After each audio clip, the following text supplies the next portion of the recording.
নমস্কার বন্ধুরা, রিশ্রী কিচেনে তোমাদের সবাইকে স্বাগত। আজকে আমি ট্র্যাডিশনাল গুজিয়া রেসিপি তোমাদের সঙ্গে শেয়ার করব। এটা কিন্তু পুর করবার কোনো ঝামেলা নেই, ইনস্ট্যান্টলি এটাকে কিন্তু বানিয়ে নেওয়া যাবে।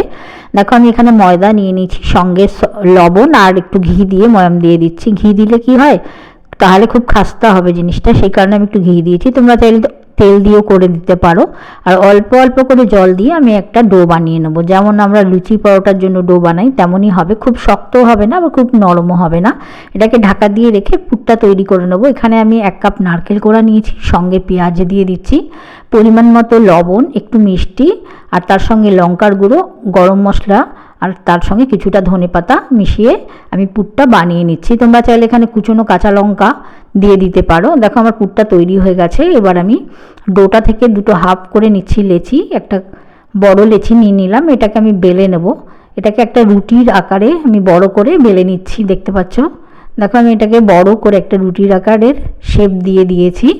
আর এটাকে আমি একটা ঢাকনার সাহায্যে কেটে নেব। তাতে কি হয় না, গুজিয়াগুলো কিন্তু একই রকম হবে। যদিও আমি নানা রকমের সাইজেরই গুজিয়া বানাবো। দেখো আমি তোমাদের দেখাবার জন্য যে একই রকমভাবে কিভাবে শেপ দিয়ে বানানো যায়, তাহলে কি একই রকমই হবে। দেখো আমি 4টে করে নিয়েছি। এবার দেখো হাতের মধ্যে নিয়ে নিয়েছি, নিয়ে অল্প একটু পুর দিয়ে দিলাম। এবার আমি ডিজাইনটা করব। আমি আস্তে আস্তে একটা একটা করে বিট করব, আর সঙ্গে সাইডের সঙ্গে মিশিয়ে দেবো। দেখতে পাচ্ছ, একটা করে এভাবে ভাঁজ করে দিয়ে সামনের যেটা আছে তার সঙ্গে আটকে দিচ্ছি। এভাবে কিন্তু ডিজাইনটা বানিয়ে নেব। খুবই সহজ, একটু ধৈর্য ধরে করলে কিন্তু এই ডিজাইনটা অনায়াসে করে নেওয়া যাবে। দেখো আমি আস্তে আস্তে এই ডিজাইনটাকে হাতের সাহায্যে করে নিচ্ছি। এটা হাত দিয়ে আমি করছি, আমি আর একভাবেও দেখিয়ে দেবো, সেটা কিন্তু আর আমার কাছে বেশি সহজ মনে হয়। দেখো এভাবে করে নিয়ে মুখটা আমি একটু সিল করে দেবো, কারণ ভাজবার সময় পুরটা না হলে কিন্তু বেরিয়ে যেতে পারে। দেখো এক্সট্রা ময়দাটা আমি নিয়ে নিলাম, আর এভাবে শেপটা দিয়ে দিয়েছি। এবার আমি আর একটা বানিয়ে নেব। দেখো আমি হাতের মধ্যে নিয়ে নিলাম, নিয়ে আমি এখানে রেখে দিয়ে নিচে এবার আস্তে আস্তে একইভাবে কিন্তু করছি। এইভাবে বিট দিয়ে দিয়ে সামনেরটার সঙ্গে জুড়ে দিচ্ছি। দেখো এইভাবে করে করে এন্ডে এসে কিন্তু একটু হাতের সঙ্গে ঘুরিয়ে নিয়ে এক্সট্রা ময়দাটা নিয়ে এবারে দেখো এভাবে শেপটা দিয়ে দিলাম।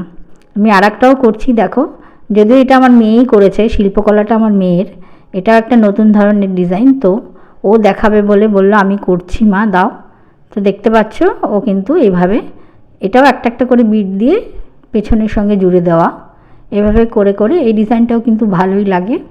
লাস্টে একটু আস্তে করে এটাকে মিশিয়ে দেওয়া। দেখতে পাচ্ছ আমি এইভাবে কিন্তু সবগুলো পুরি বানিয়ে নিয়েছি, আর তেলও গরম হয়ে গেছে। আমি একটা একটা করে এর মধ্যে ছেড়ে দিয়ে লাল লাল করে ভেজে নেব উল্টে পাল্টে। আর এই সময় কিন্তু ফ্লেমটা মিডিয়াম টু লোয়ে রাখবে, হাই করলে কিন্তু পুড়ে যেতে পারে।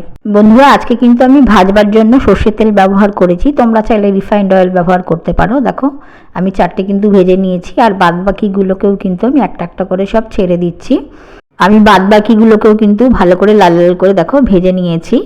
এভাবে ইনস্ট্যান্ট পুর বানিয়ে কিন্তু গুজিয়া দারুণ খেতে লাগে, একবার অবশ্যই বাড়িতে ট্রাই করে দেখো। তো আজকের ভিডিওটা এখানেই শেষ করছি। আশা করছি ভিডিওটা ভালো লেগেছে। ভালো লাগলে অবশ্যই একটা লাইক করো, আর আমার চ্যানেলটাকে সাবস্ক্রাইব করো। দেখা হবে আর একটা নতুন রেসিপি নিয়ে আগামী পর্বে। আজকের মতো বিদায় নিচ্ছি, ভালো থেকো, নমস্কার।